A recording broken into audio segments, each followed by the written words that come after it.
Hello friends, welcome to my channel Dhanashree classes.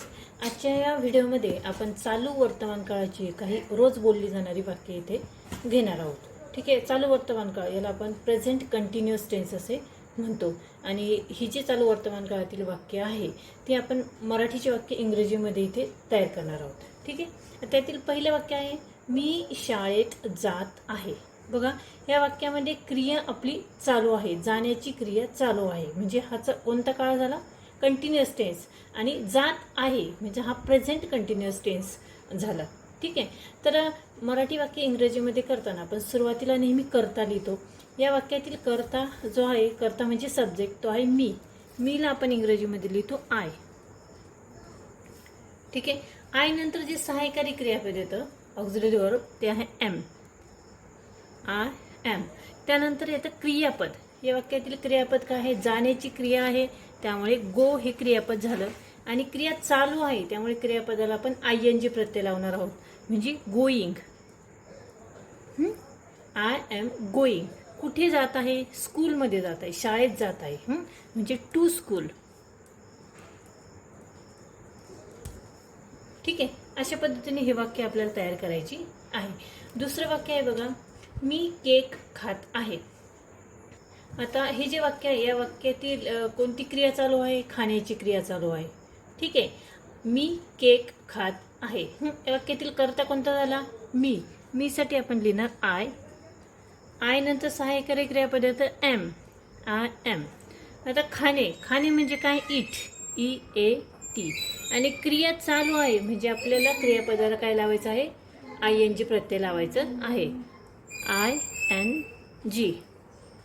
eating a cake. ठीक आहे. I am eating a cake. त्यानंतर पुढचं वाक्य बघूया, मी क्रिकेट खेळत आहे. इथे बघा, क्रिकेट खेळण्याची क्रिया चालू आहे, खेळणे. ठीक आहे. मी साठी आपण लिहिणार आय. आय नंतर सहाय्यकारी क्रियापद येईल एम. I am. खेळणे म्हणजे काय? प्ले. PLAY. आणि क्रियापदाला आपल्याला ING प्रत्यय लावायचा आहे, म्हणजे playing. I am playing a cricket. CRICKET.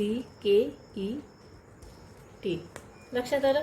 याच पद्धतीने आपण पुढचं वाक्य देखील करणार आहोत, मी पुस्तक वाचत आहे. मी साठी आपण लिहिणार आहोत आय. आय काय झाला? कर्ता झाला.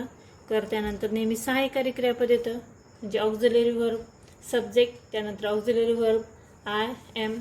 वाचणे. वाचणे म्हणजे काय? रीड. READ. रीड. आणि क्रियापदाला आपण ING प्रत्यय लावतो, म्हणजे reading. ING. I am reading. काय वाचत आहे? पुस्तक, म्हणजे अ बुक. ठीक आहे. नेक्स्ट सेंटेन्स बघूया, मी चित्रपट पाहत आहे. मी म्हणजे आय, त्यानंतर पुढे येईल एम. I am. पाहण्याची क्रिया चालू आहे. पाहणे म्हणजे वॉच. WATCH. आणि क्रियापदाला आपण ING लावणार आहोत, म्हणजे वॉचिंग. ठीक आहे. आय एम वॉचिंग चित्रपट. चित्रपटला आपण म्हणतो मूवी. A movie. MOVIE. आणि लास्ट अजून एक सेंटेन्स बघूया, ते आहे, मी गाणं म्हणत आहे.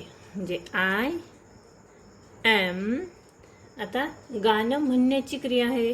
गाणं म्हणजे काय? सिंग. आणि म्हणण्याची म्हणजे सिंगिंग. SINGING. गाणे गात आहे किंवा गाणे म्हणत आहे. I am singing a song. ठीक आहे. अशा पद्धतीने आपण इथे काही चालू वर्तमान काळाची काही सेंटेन्स इथे बघितलेली आहेत. आय होप तुम्हाला ह्याचे स्ट्रक्चर लक्षात आलं असेल. आणि मराठी वाक्य इंग्रजीमध्ये करताना जर स्ट्रक्चर माहीत असेल तर आपण पटकन ती झटपट ती वाक्य तयार करू शकतो, हे तुमच्या लक्षात आलं असेलच. हा व्हिडिओ तुम्हाला कसा वाटला कमेंट्स करून नक्की कळवा. व्हिडिओ आवडला तर या व्हिडिओला तुम्ही नक्की लाईक करा, शेअर करा. आणि चॅनलवर नवीन असेल तर चॅनल सबस्क्राईब करा. व्हिडिओ बघितल्याबद्दल धन्यवाद.